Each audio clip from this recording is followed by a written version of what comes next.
Há momentos em nossas vidas que Deus permite que aconteça com o propósito de nos levar a termos uma reflexão, seja por meio de uma dificuldade que parece sem solução, seja por uma queda que nos leve literalmente ao chão.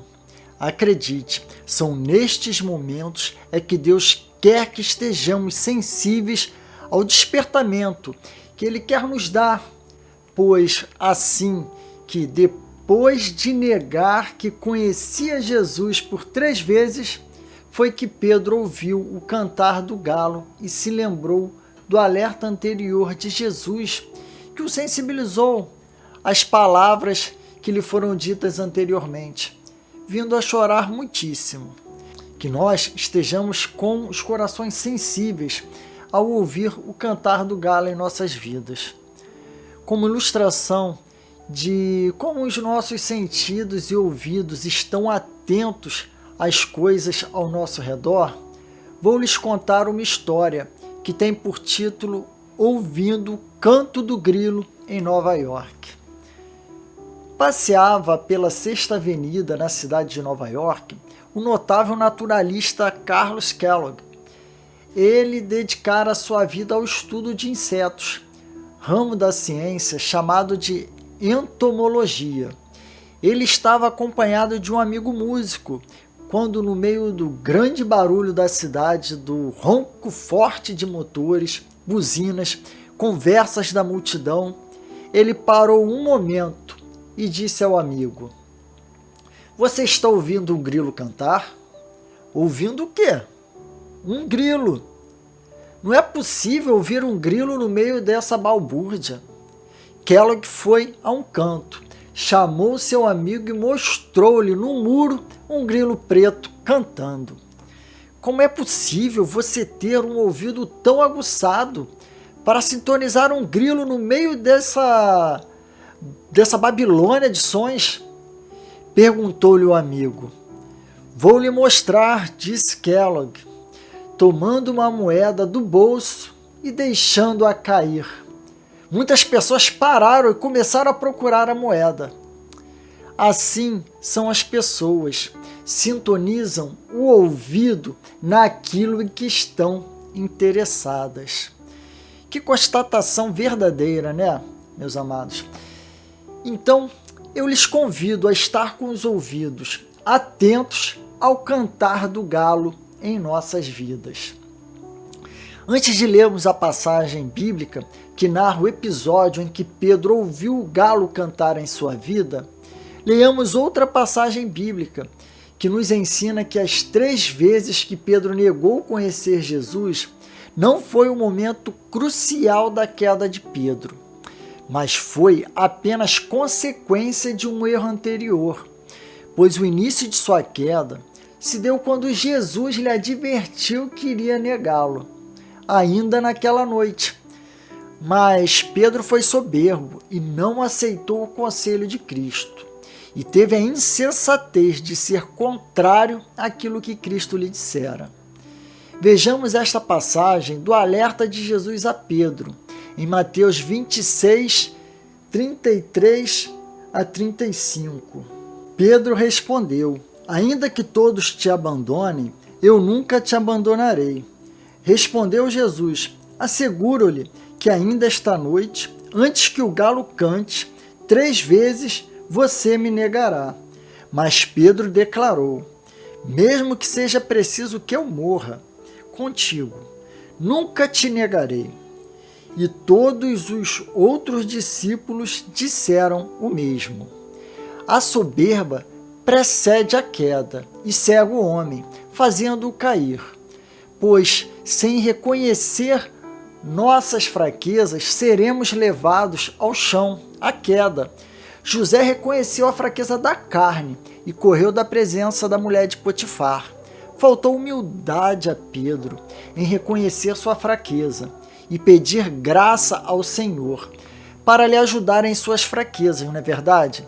Pois se Pedro tivesse sido humilde e rogado que Cristo lhe concedesse graça e misericórdia para que renovasse sua mente e coração, a fim de possibilitá-lo a resistir o mal que viria, Pedro poderia ter tido uma atitude diferente.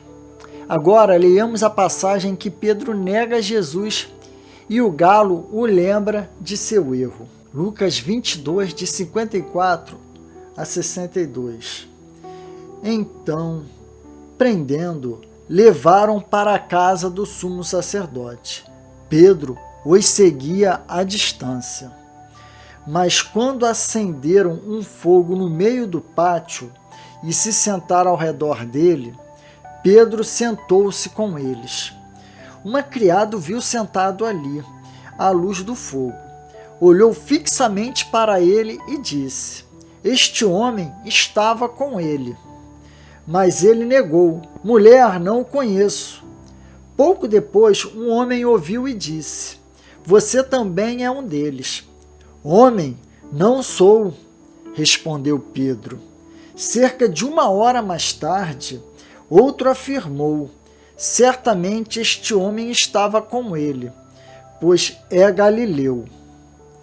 Pedro respondeu: Homem, não sei do que você está falando. Falava ele ainda quando o galo cantou. O Senhor voltou-se e olhou diretamente para Pedro.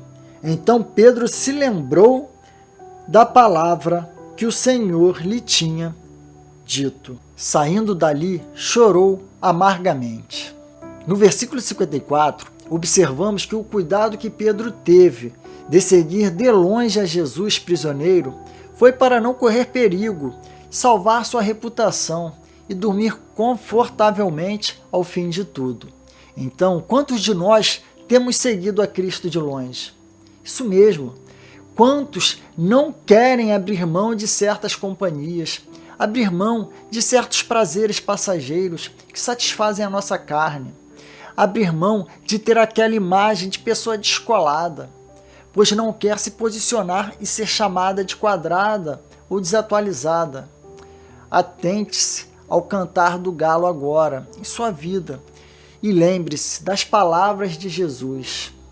Mais um fato interessante é que de todos os discípulos de Jesus, somente João e Pedro ainda procuraram buscar o seu mestre, que estava preso. Os outros literalmente fugiram para longe de Jesus. Mas, ainda que Pedro estivesse de longe, mantendo certa distância de Jesus, ele ainda tinha dentro dele a vontade de estar junto ao seu mestre. Contudo, tal desejo não resistiu às más companhias que ele procurou se cercar, na busca por conforto, que era a fogueira em meio à noite fria que se apresentava. Ao redor da fogueira estavam os soldados e os criados do palácio dos sumos sacerdotes, que provavelmente conversavam sobre a prisão daquele que era tido por falso Messias, criminoso, e que o fim dele seria a morte. E acredito que no meio da conversa, que deve ter se levantado a hipótese de que os seguidores de Cristo também deveriam ter o mesmo destino. Tais palavras devem ter entrado no já combalido coração de Pedro e foi-lhe enfraquecendo sua fé, a ponto de o levar a negar que conhecia seu mestre. O galo, o cantar do galo pela manhã, nos desperta para um novo dia, novas oportunidades, novas perspectivas. O cantar do galo anuncia que o tempo de trevas acabou e surge a aurora, a luz é chegada. Aquele cantar de galo para Pedro foi oportunidade de arrependimento, um arrependimento verdadeiro, não como Judas, que apenas sentiu remorso, não arrependimento. Remorso que não o fez abandonar seus pecados, mas o levou à morte por meio de suicídio. Totalmente diferente de Pedro, que chorou e amargurou-se profundamente em ter pecado, em ter entristecido a Jesus, seu mestre. Quando temos em nós este sentimento de profunda tristeza no cometimento do pecado, é sinal de que estamos conscientes de que entristecemos aquele que deu a sua vida para que fiquemos limpos deste mesmo pecado que acabamos de cometer. Assim, quando nos sentimos tristes em pecar e em entristecer a Jesus, isto testifica que você possui o Espírito Santo habitando em você. Pois, neste sentido, diz a palavra em João 16, 7 a 8. Mas eu lhes afirmo que é para o bem de vocês que eu vou. Se eu não for, o conselheiro não virá para vocês. Mas se eu for, eu o enviarei. Quando ele vier, convencerá o mundo do pecado, da justiça e do juízo. Portanto, o galo estará a cantar em nossas vidas. Alegre-se com o cantar do galo em sua vida, com esta oportunidade de ter uma nova vida em Cristo, com um novo nascimento, assim como Pedro se transformou em um dos que mais trabalharam para Jesus. Façamos nós também, sem olharmos para trás, mas olhando sempre os olhos de Jesus, de onde podemos buscar nossa segurança de que, por mais imperfeitos que sejamos, Ele continua a olhar para nós e por nós com um amor sem igual. Agora, deixe o som do cantar do galo chegar à sua mente e o faça lembrar das palavras de Jesus, para que o Espírito Santo o conduza ao arrependimento, recebendo a Cristo como Senhor e Salvador de sua vida. Se você foi abençoado, deixa seu like, compartilha nas suas redes sociais, ajude um pouco a divulgar a palavra de Deus, a semeá-la, que o Espírito Santo fará o resto. E não esqueça de marcar o sininho para que receba as novidades do canal e que Deus cada dia mais se faça presente em sua vida. Não se entregue ao problema, se entregue à salvação.